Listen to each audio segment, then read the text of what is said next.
Ladies and gentlemen, welcome back to Portsmouth. Today we got a match against Crystal Palace. I think the only reason I'm bringing you this is because I don't think we've played Crystal Palace yet this entire season. As you can see, we do have a game in hand. We are sitting pretty in second. West Brom is starting to finally pull away from us. Stoke starting to fall off, and Sheffield United coming up.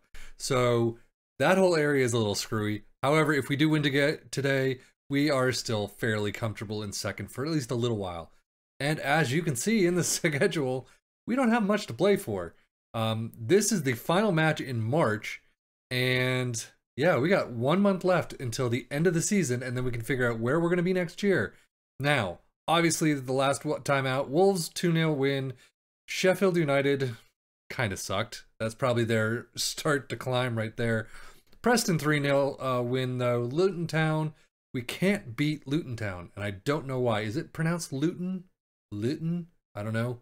And then Newcastle, Premier League, FA Cup quarterfinals, 2-1 loss. That was a shitty game all throughout. Typically, I mean, Newcastle's a Premier League team. Typically, I would not care much about that. It is the FA Cup quarterfinals. I would love not to have a semi and a final right there.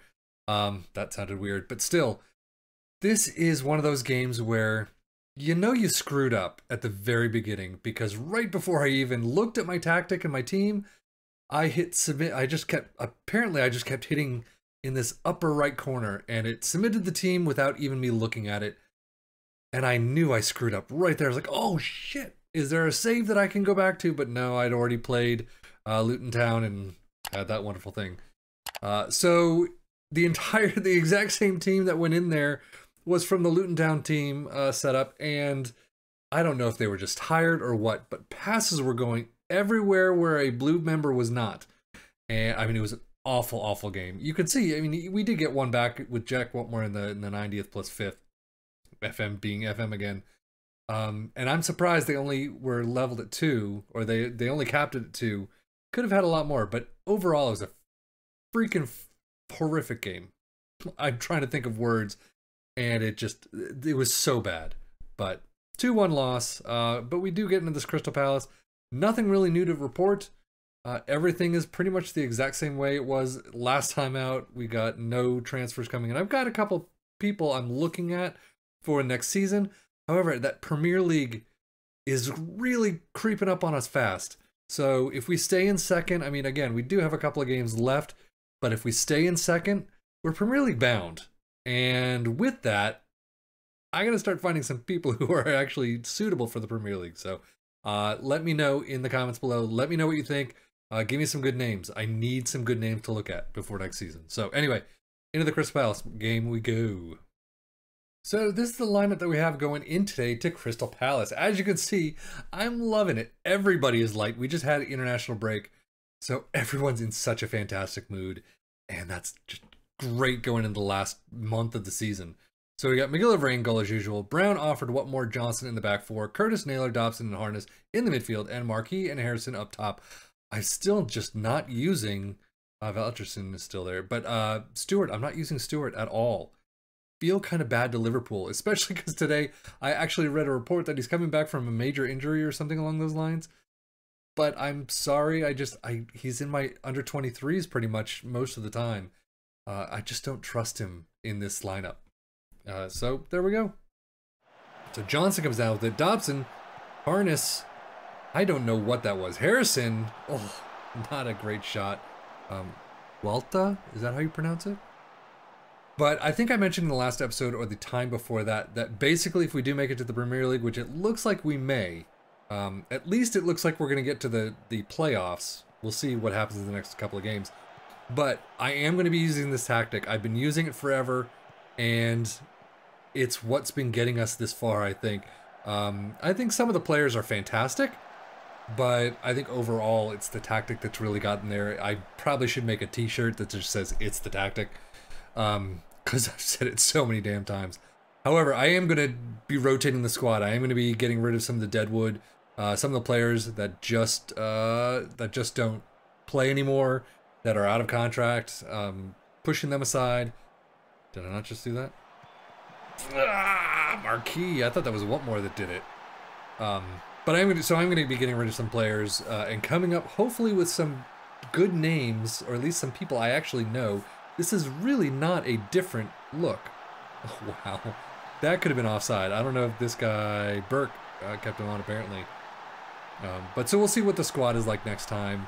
I still have like Dobson and Offord are going to be fantastic. Whatmore I'm hoping will continue on in his great form, and it's already halftime. Whatever. I mean, it's 54 minutes in. Oh, that's not what you like to see. This has really been maybe the third highlight of the game. Not happy with that one. I mean, we've had a couple of corners scored on us, and it's not been pretty. Not really at all. So I'm going to throw in a demand more just to...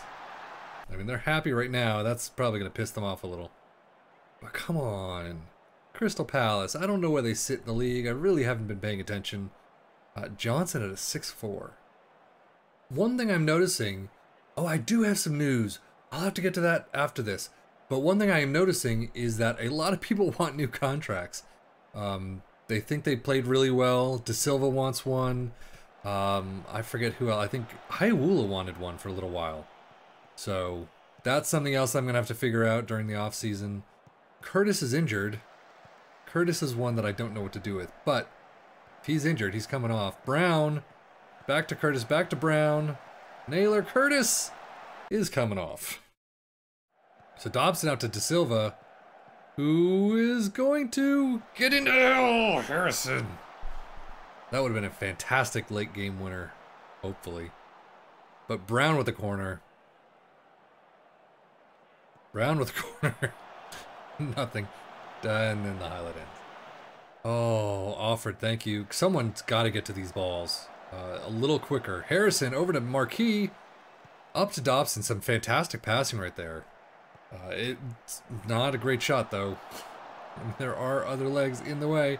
And then, of course, who is this? Whatmore. De Silva with a fantastic save right there. But Whatmore just getting blown past.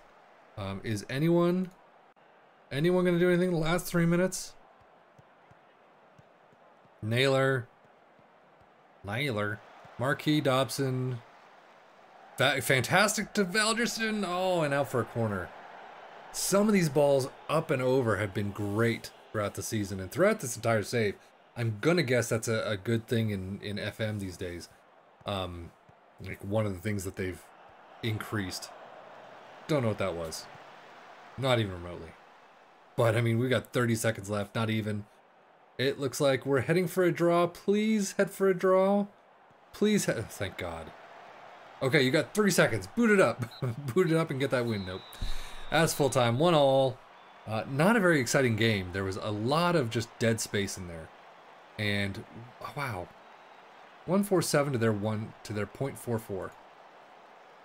I mean, unlucky tonight, sure, whatever. We had some guys in green. Curtis, though, I don't think is ready for the Premier League. I think he's got to go. So sadly, but we are on 76 points. We have at least what 2 games that were safe, you know, with Sheffield United. And let's go to that schedule again. So for the last month, I won't say that it's an easy set of games. I mean, you do have Derby County, which is in 23rd. Wayne Rooney's Derby County, you know what I'm saying? But, you know, Middlesbrough's in 6th, Reading's in 7th. So we have a couple of top 10 finishing games or teams that we got to play against. However, overall, if we play the way we have been playing, obviously, I mean, Petersburg here, 3-1 win at home. This is going to be an away game, but still, I don't know. Things are looking fairly good for us so far. So after that, we do have 76 points to Sheffield United 71. Everyone's on 40. Derby County. It's got to hurt, right? I mean, actually, I have nothing against Derby County. We've had a couple Liverpool players who have played there, but it's where Wayne Rooney is, so I mean, how am I supposed to enjoy that? So, ladies and gents, as I kind of start editing this video, I realized there was a big piece of news that I did not bring you that I said I was going to, so let's do it now. Portsmouth takeover has been completed. Eric Eisner, the son of Michael Eisner, has completed his takeover of Portsmouth, replacing his daddy-o. So it's kind of funny that he's taken over from his dad. He's basically buying his dad out, and that the former director is said to be relishing the prospect of taking the club forward. Apparently his dad wasn't doing it enough. And obviously after a takeover of this magnitude, you have a conversation with the dude, and apparently Eric Eisner says, "I want to thank you for your patience during this, what has undoubtedly been a stressful time for everyone involved in the club." Truthfully, dude, I completely forgot this was actually happening. So, you're gonna fire me, then, hey, best of luck to you. But apparently the sad thing is there are no plans to provide the club with any investment at this stage. So I think we have a transfer budget of like 3 million, maybe 2 million. So as of right now, with a month left, we're not getting much more, and that's going to be a problem. So we'll have to keep an eye on that. However, what I thought was funny is those departing, Anders Eisner and Breck Eisner, I'm assuming brothers or cousins or something. So that's got to be kind of a bitch. It's like, hey, daddy, I'm going to take over. I'm going to buy this club. My brothers and my cousins, whatever they are, I don't care much for them. So they're out. Suck it. I just think that's funny. I think that's one of the weirdest things that you could, that family gathering on Thanksgiving is going to be pretty much of a bitch.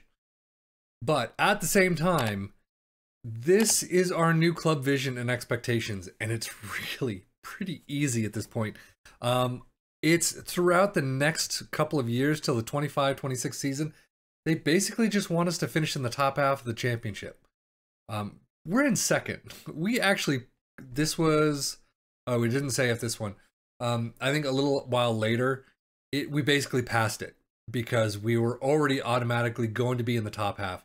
So I don't know if the start of the next season or it's somewhere in between will show us a new club vision expectation, because obviously we've already kicked the crap out of that one. And in the Premier League, we're going to hope, I'm going to guess, just stave off relegation. That's all I can think of so far, but oh well. So that's the thing that I forgot to bring you. I apologize.